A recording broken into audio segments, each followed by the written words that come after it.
All right, welcome back to the Daily BA. Today we have Joe Layng on again for what is now our third video straight. I've linked the first two up above, check them out. And today we're going to be talking about constructional aggression training and constructional affection training.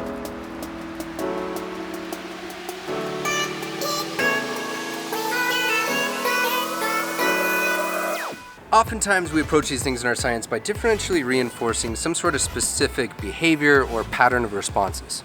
Let's say that someone's being inappropriate in a social setting. We sometimes rely on things that are incompatible. That is, I cannot engage in these specific patterns of behavior because I'm engaging in something else that does not allow me to do the two things at the same time. So in our example, let's say we have someone that inappropriately hugs people out in public that they don't know. And it's socially just a little bit awkward. This sort of situation might be where an incompatible response of, say, putting your hands in your pockets is what's reinforced in place of that inappropriate behavior. And these things can be getting the same outcomes. Now the idea here that Joe's gonna explain, or is explaining, is that these things are competing contingencies, or they're superimposed contingencies on what is really going on if you were to do a consequential contingency analysis. It's like we're trying to force fit something that just quite isn't like fitting the function of the behavior. So let's listen to Joe's description of cat and cat. Should probably work on the naming of those. Constructional affection training or constructional aggression training? Mm-hmm. It's called both of those, or are they different procedures? Can you tell us a they're little bit? similar procedures. Okay. It comes from the term constructional and the notion that you want to establish behavior rather than eliminate it, right? You want to establish behavior, the absence of which is the problem. So if that behavior isn't there, then you got the problem. So in the case of aggression, right, what are the reinforcers maintaining the aggression? And that for the animal, or for anyone for that matter. And then how do you provide that for them for behaviors other than being aggressive? Mm-hmm. And how do you establish that? Well, oftentimes people working with aggression, for example, they'll try to reinforce an incompatible behavior. Mm-hmm. They'll reinforce it. Well, but that doesn't have anything to do with the reason the animal is being aggressive in the first place. Mm-hmm. You're just trying to, so what you have is conflicting contingencies. You have the contingencies that are maintaining the aggressive behavior, and you have the contingencies now which are maintaining the incompatible behavior, and whichever one becomes prepotent, you're going to get, And so you're getting that and superimposition contingencies as well on these things. So, and what this was done in our laboratory in Chicago, we would work on, with humans in aggression, and I worked with aggression in group homes for adolescent autistic children. We could actually we got rid of most of the aggression without ever dealing with the aggression, simply by helping them find ways of recruiting staff intervention, which is what the aggression was doing, in ways so they didn't have to aggress. So they have applied this to animals. But they do it in very clever ways. So if a dog is barking and growling at the mailman, why does the dog continue to growl and bark at the mailman? Because the growling and barking always works. The mailman always goes away, driving him away. Mm-hmm. Right? You say, why does the dog always bark at the mailman? Because it always works. The mailman doesn't stick around. Boy, I'm really good at driving this guy away. Anybody who comes toward me with that suit, wearing those clothes, I can get out of here in just a couple minutes. Yeah. Right?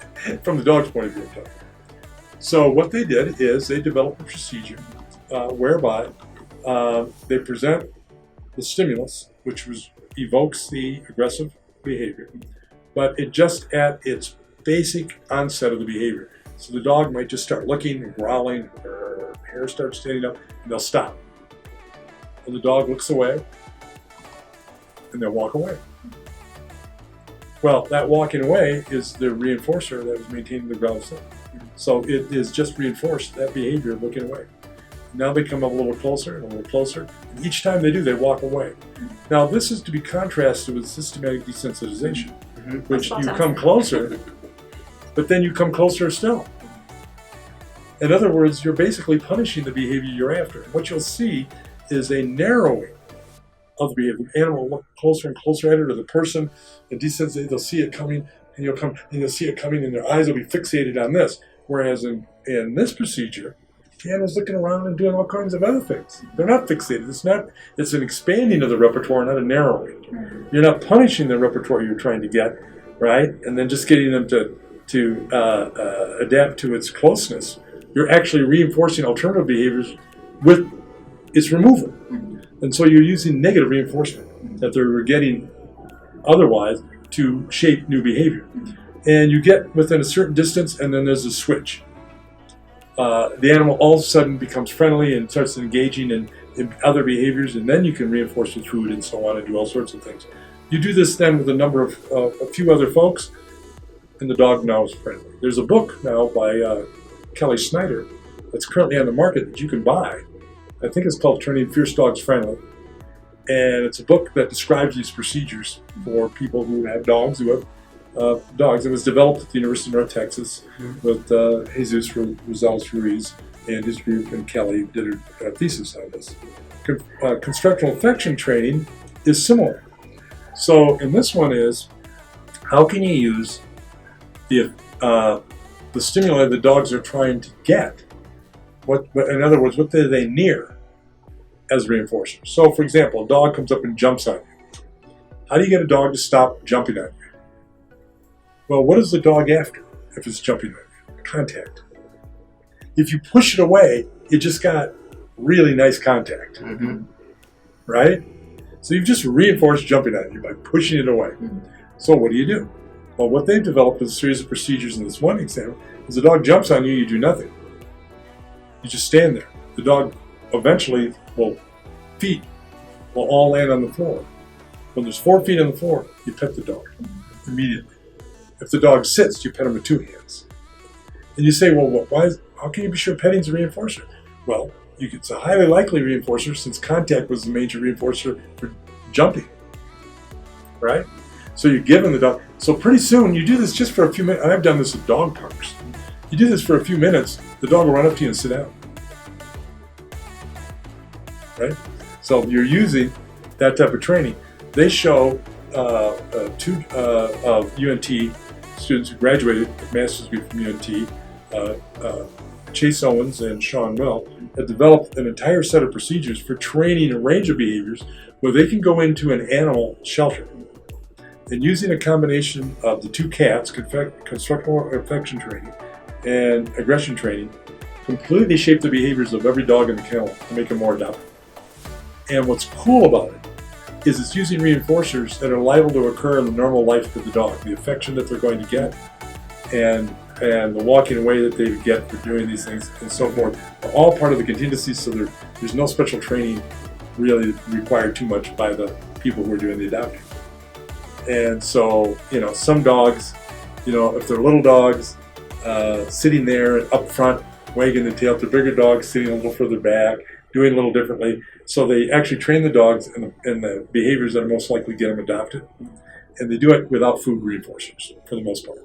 They do it primarily through these types of natural contingencies that are operating in the dog world. And one of the things that they're doing now is applying nonlinear functional analysis to dog training, and with remarkable success.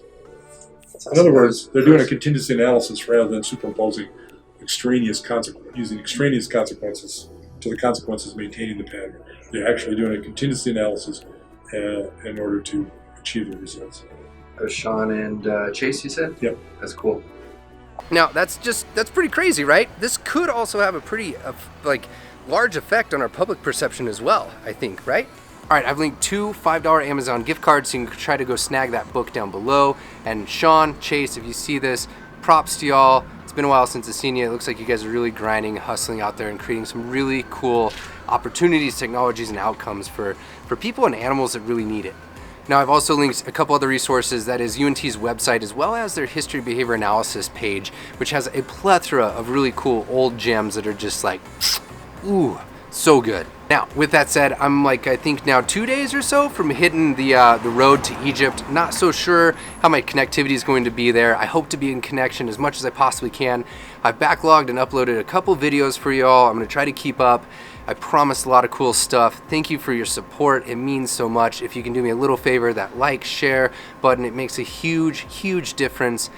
And with that said, this is your Daily BA.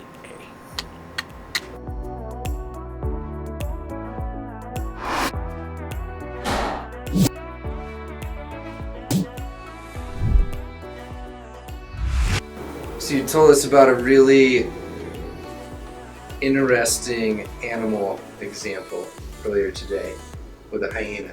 Oh, yeah. What was that all about? Well, that's where at a recent conference you saw that they wanted to take blood from a... Also, the number of weird looks I got for shooting in this weird alleyway. Sometimes do whatever you can to be able to get a good backdrop.